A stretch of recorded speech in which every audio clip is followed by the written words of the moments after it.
News now begins in Abuja, where the trial of Biafra agitator Nnamdi Kanu resumed today at the Federal High Court amidst tight security and heightened public interest.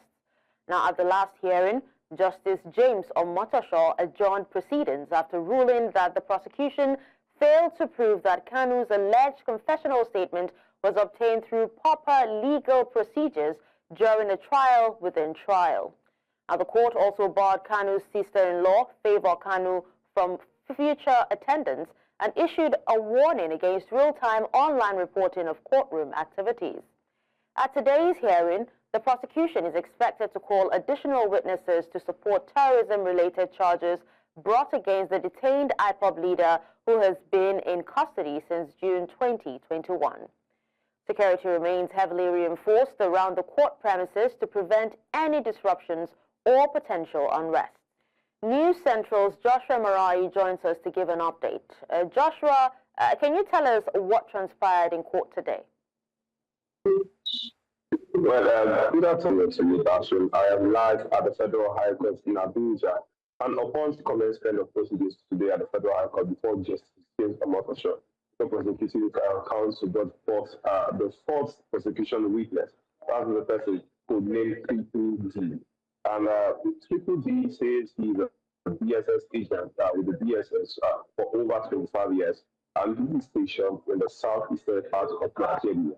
Now, upon examination of the witness in chief, the prosecution questioned the witness on how he knew Nnamdi Kanu, and he said he knew Nnamdi Kanu after his arrest in Lagos, and that Nnamdi Kanu is, according to the witness, he has been instigating people to break away from Nigeria, and he is a Biafra nation agitator, and he does that through his Radio Biafra. Now, the prosecuting counsel questioned the witness further on how he discovered and where is the equipment Nnamdi Kanu uses to instigate the secession of the southeastern part of Nigeria.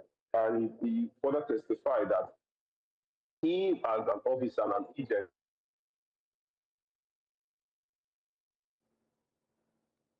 mandated to search and recover the broadcasting equipment that Nnamdi Kanu uses to make such transition. And he said this led him to a house of one Mr. Benjamin Madubuagu,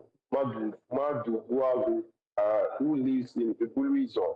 And he testified before the court that upon the search warrant that was issued by a law court, that he went ahead to Mr. Benjamin's house. Upon arriving at Mr. Benjamin's house, he discovered a series of things, particularly the broadcasting equipment, as well as 2 pump-action guns, 2 pistols, black bullets, cartridges, and others. He also says that the entire process of the search was recorded, and they tendered that particular exhibit before the court. Moving forward, they questioned the BSS agents who testified that there were several containers in Nnamdi Kanu's home, and one of which is they found 10 household items inside of it. They also questioned the witness on the modus operandi of the ESN, and he says that ESN members were purely IPOB members who received order from Nnamdi Kanu, and particularly the May 30th order that allegedly ordered them to go ahead and go on with the onslaught against security operatives. So that is what we have in court, and of course, as more details from the court comes up, it brings us there. Okay. Well, thank you so much, Joshua, for that update. Now we head to Benue State, where the police say they have made significant progress in the fight against armed violence, announcing the arrest of over 40 suspected bandits and armed herdsmen within the last month. Now, the State Commissioner of Police, Menari Ifanyi, made the disclosure while addressing journalists in the state capital, Makurdi. He said a large cache of firearms was also recovered during various operations across the state. Commissioner Ifanyi assured the public that all suspects will be formally charged in court once investigations are complete, adding that the command remains committed to restoring peace and security across the region.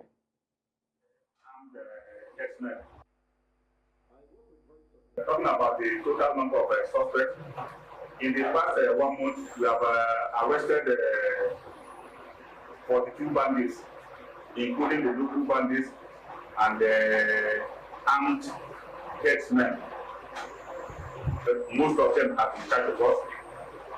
We believe in the rule of law. Once the investigation is completed, we start the report. Suspected armed headsmen that is demanded in prison, or they are trying to work and they are prison, remand to continue their case. And we have recovered a number of arms. Even the bandits that are talking about, we recovered, we arrested. We recovered 2 AK-47 rifles. In a renewed push to strengthen national security, the Nigerian Army has graduated over 600 Special Forces personnel following intensive training in advanced weapons handling and tactical operations. Now, the graduation ceremony took place in Kachia, Kaduna State, with 604 troops completing the program. The initiative is part of the Army's ongoing efforts to combat terrorism and address security threats across the country. Representing the Chief of Army Staff, Lieutenant General Olufemi Oluyede, at the event was General Mairenso Saraso. He emphasized the Army's commitment to continuous training and capacity building, saying it is vital to enhancing military effectiveness and safeguarding the nation. The Army says this new batch of Special Forces will be immediately deployed to reinforce operations in key areas affected by insurgency and insecurity. I am therefore confident that these newly acquired skills will be well utilized in tackling insurgency, banditry, and other criminal activities hampering the peace and stability of our beloved nation. I urge you to employ these skills as complements to recently acquired military hardware to achieve the desired effects in combating insecurity. Opposition leaders and parties in Nigeria are sharply criticizing President Bola Ahmed Tinubu's Democracy Day address, accusing his administration of undermining the country's democratic foundations and failing to deliver good governance. Our former Vice President Atiku Abubakar, Labour Party's Peter Obi, the People's Democratic Party, and Labour Party itself have all issued strong reactions following the President's remarks at the joint session of the National Assembly in Abuja on Thursday. Atiku accused the President of ruling through what he described as conquest rather than democratic governance. Peter Obi echoed similar concerns, saying democracy in Nigeria has been in decline since President Tinubu assumed office 2 years ago. The PDP, in its statement, alleged that the ruling All Progressives Congress is fueling internal divisions within opposition parties to weaken democratic competition. Meanwhile, at the New Nigeria Youth Summit 2025, Labour Party's acting national chairman, Senator Usman, called for what she described as a more authentic and people-centered democratic process in the country. As Nigeria marks Democracy Day 2025, youth groups in the nation's capital have come out in strong support of President Bola Ahmed Tinubu, praising his administration's efforts to empower young Nigerians. Several youth-led organizations took to the streets of Abuja, commending the president for what they describe as meaningful inclusion of young people in governance, as well as youth-focused initiatives aimed at economic empowerment and national development. The demonstrators say the president's policies are creating real opportunities and giving Nigerian youths a stronger voice in shaping the country's future. Our correspondent, Idong Joseph, was at the scene and has more on the show of support for the president on this Democracy Day. Now, in the absence of that package, and still on June 12th, Nigeria marked its annual Democracy Day at the residence of the late Chief MKO Abiola in Ikeja, Lagos, once again served as a symbolic gathering point for dignitaries activists and well-wishers reflecting on the nation's democratic journey. The home of the acclaimed winner of the annulled 1993 presidential election became a hub of remembrance and calls for continued democratic progress. Now, among those who addressed the gathering was Lekan Abiola, one of Chief Abiola's sons, who expressed hope that President Bola Ahmed Tinubu will ensure the family receives the entitlements due to his late father. The June 12th event served as both a tribute and a reminder of the sacrifices made in the struggle for democracy. Thank you for staying with us. Now, still on the Democracy Day celebration, it was marked at the residence of late Chief MKO Abiola in Ikeja, where once again served as a symbolic gathering point for dignitaries, activists, and well-wishers reflecting on the nation's democratic journey. Our team lead news correspondent, that's Bernard Akede, has more on the package. On Toyin Street in Ikeja, the atmosphere was reflective yet hopeful. Inside the Abiola residence, the legacy of the late Chief Moshood Kashimawo Olawale Abiola lived on. His life, sacrifice, and unwavering commitment to democracy honored by visitors. Tributes were paid, and guests acknowledged the weight of June 12, a day that symbolizes the nation's struggle for democracy and justice.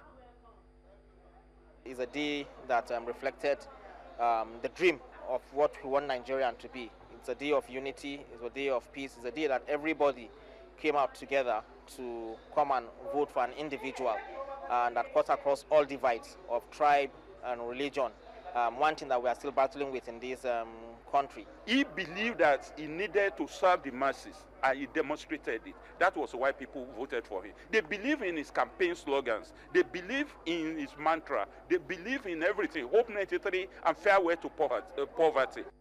Representing the Lagos State Governor, Chief Press Secretary Boyega Akushile reaffirmed the state's commitment to democratic values, citing Abiola as a beacon of hope and resilience. Without democratic experience, there can never be, a sustainable development. A sustainable development is what every one of us aspire for in the country. That's his message. In keeping with tradition, guests awaited the arrival of a direct member of the Abiola family. When Lekan Abiola finally arrived, his address struck a chord, deeply personal, yet national in tone.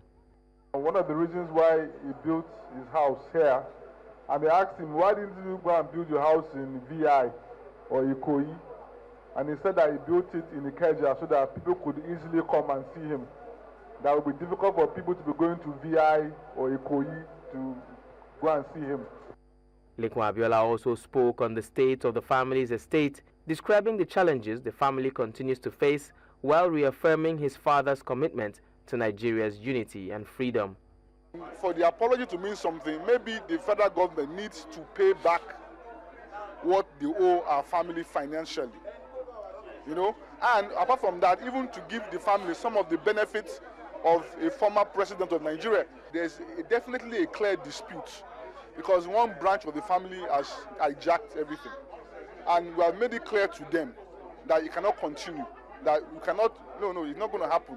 So we are talking, where there are some cases in court, there are some Alake of Egbaland, Oba of Lagos, they are trying to mediate the matter. So the efforts are ongoing. Other dignitaries who paid homage to the family highlighted how the lessons from Abiola's life and the events of June 12 remain relevant to today's political leadership. Calling it MK Abiola Day is like saying Martin Luther King Day. My view is that it's very important that we do two things. Number one is to recognize that this Fourth Republic is a product of June 12. Number two is to then be able to recognize that we must be able to dissemble and differentiate between institution building and governance of the day. Some have asked that he be recognized and viewed as a former president, while others have asked that his final resting place be recognized as the center of democracy in the country. Whichever way you look at it, the unanimous agreement, however, is that the beliefs of democracy for the late Chief MKO Abiola be held sacred and that Nigeria's democracy continue to thrive. In Lagos for News Central, Bernard Akede. The June 12th anniversary has long been a rallying point for pro-democracy demonstrations across Nigeria. Now, this year in Lagos, the commemorators once again drew crowds, though with a twist. At the popular protest location under the Ikeja Bridge, two opposing factions showed up, each voicing sharply different messages about the state of democracy and governance in the country. Our correspondent, Omolola Ololade, was on the ground to witness the unfolding scenes and bring us the details. The June 12 Democracy Day protest in Lagos saw two factions of protesters turn out in their large numbers, singing and chanting solidarity and celebratory songs to mark the day. While the protest started with members of the End Bad Governance movement who converged at Ikeja Underbridge area of the state, protesting against anti-people policies by the present administration. The Team Nigeria for Change movement also gathered almost immediately at the same venue to celebrate over 20 years of uninterrupted democracy in Nigeria. If the government actually means well, that government does not need 100 years before we are going to begin to see that the government means well. But the Tinubu right from the first day, he had not yet even left it this square. He declared war on the Nigerian people. That removed the first of it. He did not even get to Asoro. A government that starts with that, such a government cannot finish well. They are also demanding that President Tinubu to stop all that the poor policies that are making life hard for the people. These are some of our demands. The mood soon changed as protesters reconvened at Ojota area of the state, where the two factions almost clashed over protest grounds. One of the organizers of Team Nigeria for Change mentioned that their presence is not to counter the anti-government protests, but to ensure peace among the two factions. This celebration is June 12th. Like we said earlier, nobody is saying the country is perfect. Nobody is saying we are where we are supposed to be, but there is reason for celebration. We are making progress as a country.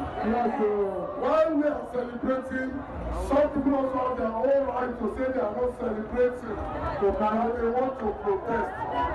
We are called onto celebration. However, there was heavy security presence throughout the protest to ensure safety of everyone, while ensuring other activities around the state isn't disrupted.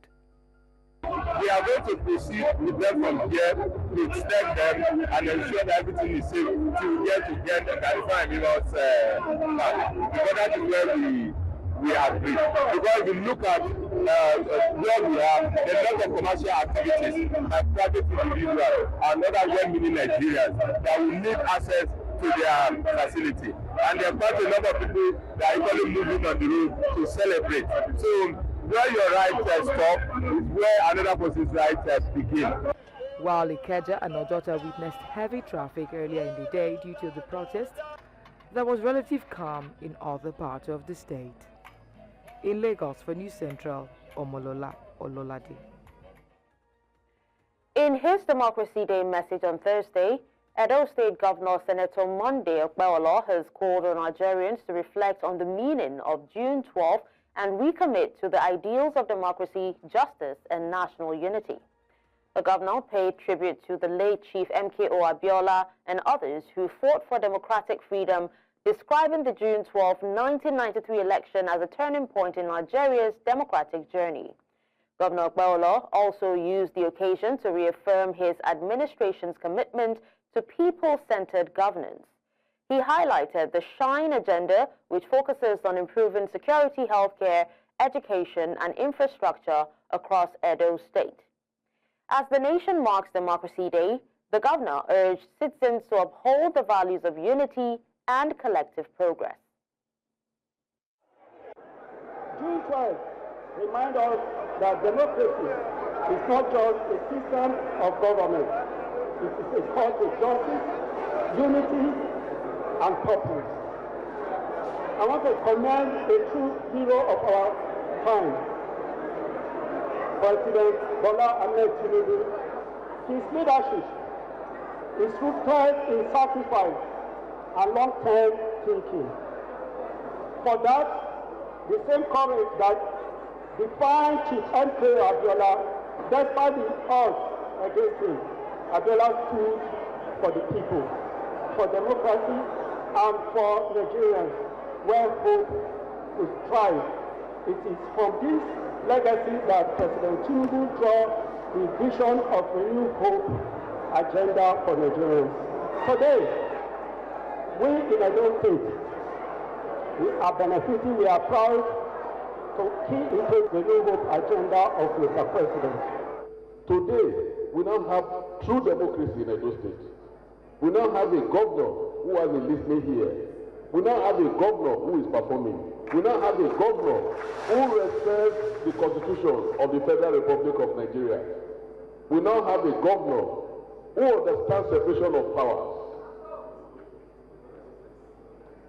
That is the reason why I feel we now have proper democracy in Edo State. We'll bring you more stories after the break. Join us again.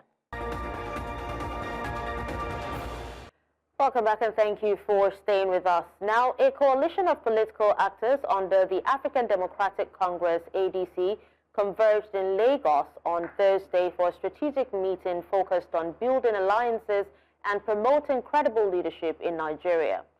The event brought together stakeholders from across party lines under the theme Convergence of Political Partners, Strengthening Alliance for a Better Nigeria. News Central Sewese Anyo has the details.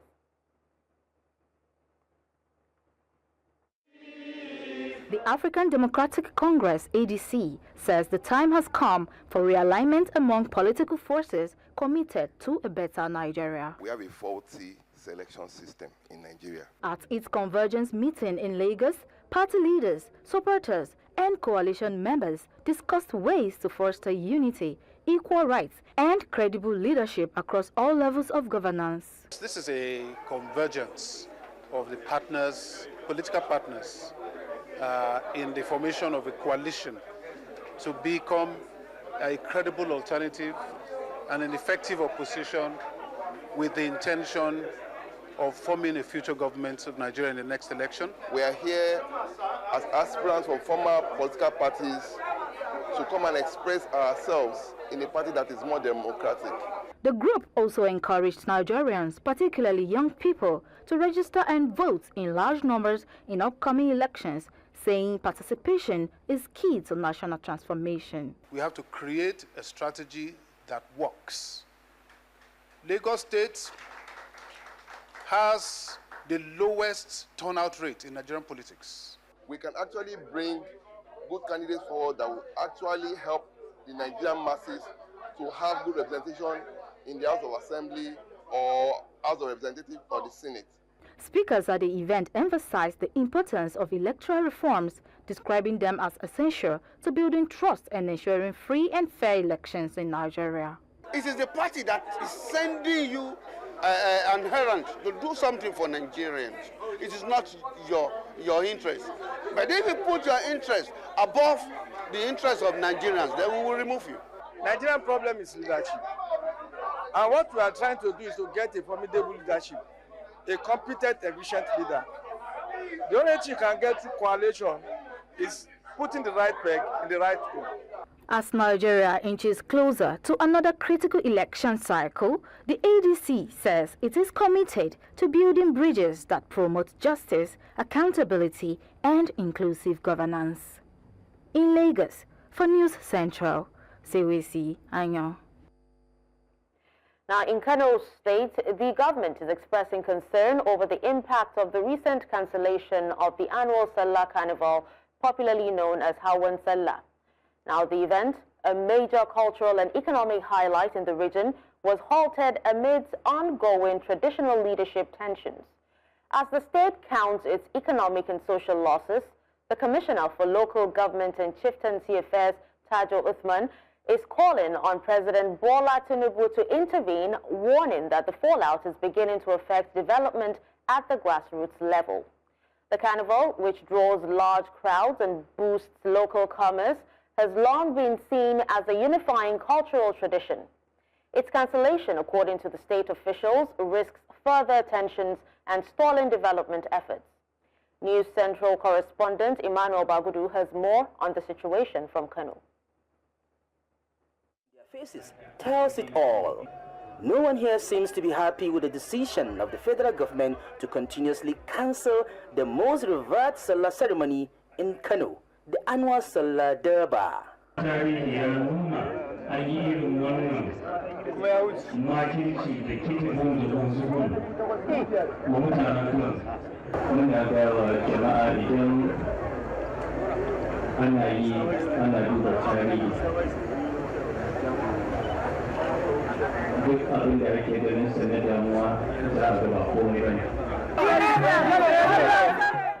A tradition spanning over a century now is gradually at the brink of extinction. The popular Durbar, known by residents as Hawandoshi, is an event that has gained the status of the UNESCO cultural heritage, but has not been taking place for the last 2 years, following cancellation by the federal government over reasons of insecurity. These annual festivities became... The Kano state government has raised a burning concern, saying that the Asian city is being denied the opportunity to host international tourists and investors who throng the state to witness the annual event, a situation the federal government should have considered. When these tourists come from all over the world, go to our popular market, the Kasuan Kurmi, where these things are sold, and sometimes they go to Central Hotel where these artifacts are displayed. They make a choice and buy.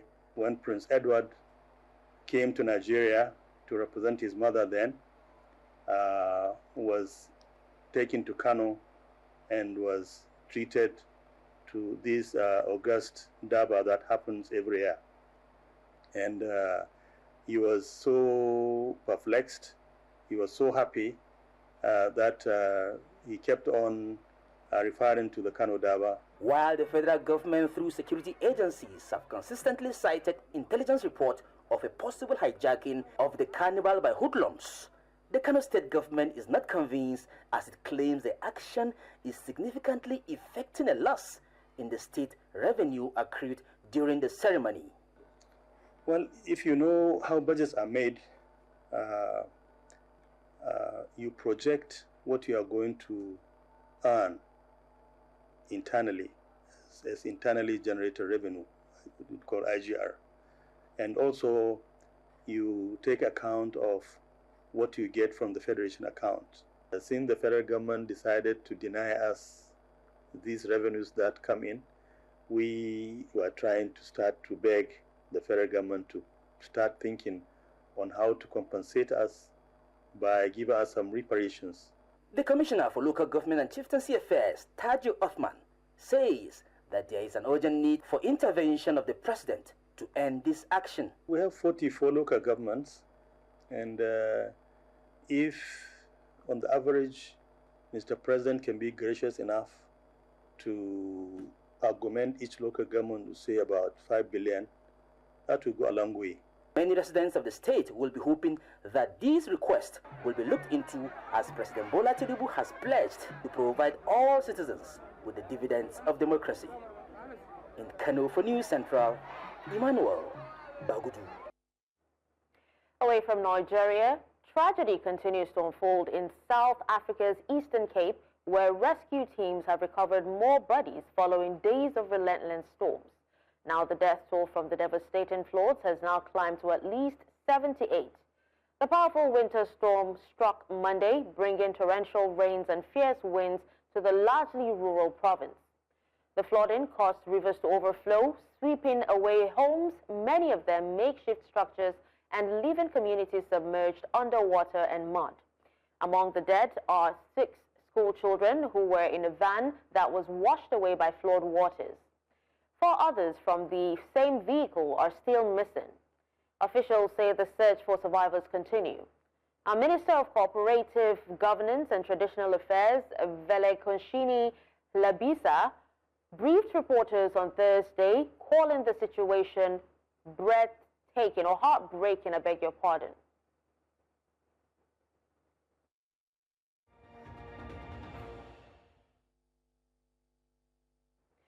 In other news from around the world, rescue mission has been completed at crash sites buildings, where buildings were searching for missing people and aircraft debris in charred buildings in Ahmedabad began on Friday after more than 240 people were killed in an Air India Boeing 787 crash. Local media reports that India was considering grounding the airline's 787 fleet for safety checks.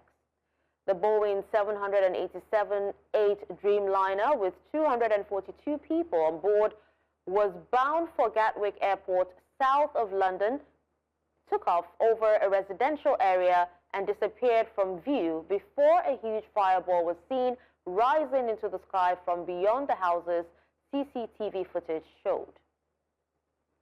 To discuss this, we're joined by Managing Director of Aero Contractors of Nigeria Limited, Captain Ado Sanusi. Thank you so much, Captain, for joining us at this time. Thank you for having me. So, as a pilot, you've actually seen the video circulating online on, the takeoff. After going through the video, what would you suggest was the problem? What happened? Well, there's an ongoing investigation, so we would like not to speculate. And our heartfelt condolence to the good people of India and to the families and loved ones of the passengers, that crew that passed on the ill-fated flight.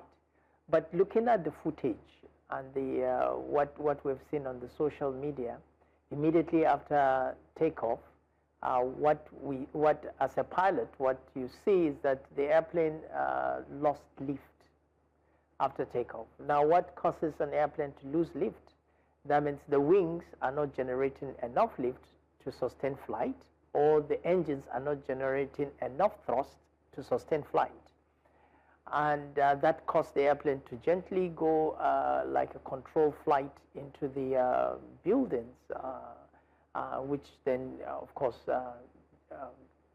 snowballed into a ball fire, of course, because of the a lot of fuel that is on board the flight.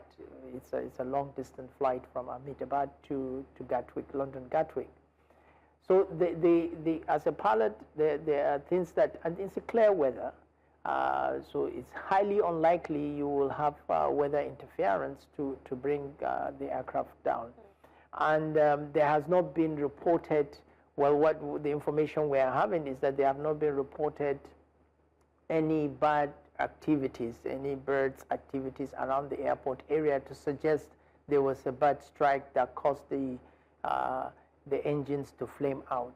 And the Boeing 787 Dreamliner, it's one of the most successful aircrafts built by Boeing. It has an impeccable safety records. Apart from the early stage when it was rolled out, which had some issues on the battery, the safety record is quite impeccable and is state-of-the-art aircraft, next-generation aircraft. So we, as a pilot, we are all waiting to see. We respect the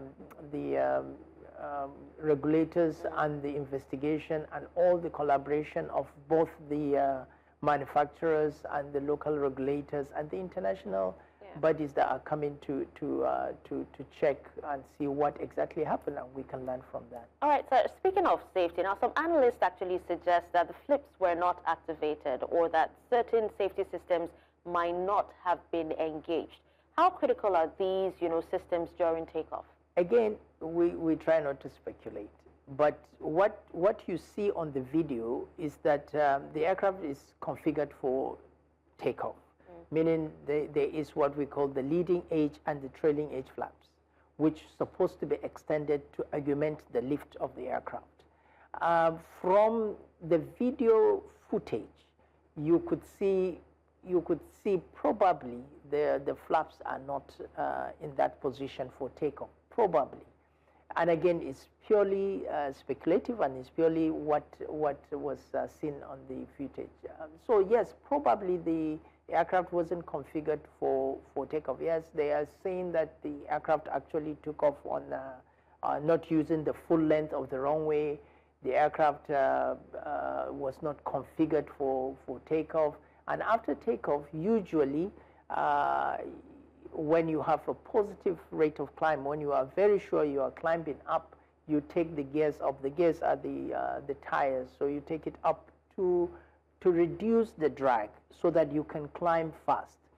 But it looks like, from the footage again, it looks like the landing gears, that is the tires, are still down, and which will cause a lot of drag, which will not give the required lift for the aircraft. So there are so many factors. Even what about the human factor? To what extent could human errors have contributed?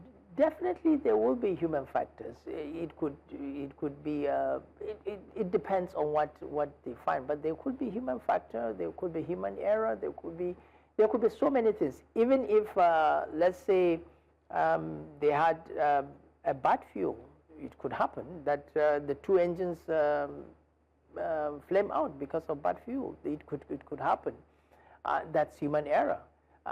It could be the crew probably did not set the aircraft, configured the aircraft exactly for takeoff, and they used a shorter part of the runway to take off. That could be human error. But these are all speculative. We have to wait and see the investigation, which I believe will come out as quickly as possible, because I believe they will quickly see the black box that is there. Yeah, we'll wait for that then. So what about, the airplane actually crashed into residential buildings. Yeah. What are the negative impacts of having houses, residential houses, close to an airport? Yes, so it is extremely important when and mostly in build-up areas to allow what we call a clear way. There is a path for the aircraft to take off, and which it's usually left clear of buildings. So it's dangerous to have buildings immediately after the runway. But I believe the clear path, because what the clear path does, it's that when you abort takeoff, when you decide not to take off, and then you now are braking, in the event you cannot brake all the way on the runway, you can now skid off to what we call the clear path. The clear path is supposed to be without buildings. So yes, it is desirous to have an airport without the build-up areas around the area. But I mean, as airports are built, residential properties are being developed around the airport also. Okay, so what are the chances of that one person surviving? Because according to what he said, he opened the emergency exit door and jumped while the plane was, crashing. What are the chances of his survival? Well, nobody can tell you what happened exactly. It's just a miracle that he survived the crash. Out of the 240-something people, he was the only person that survived the crash.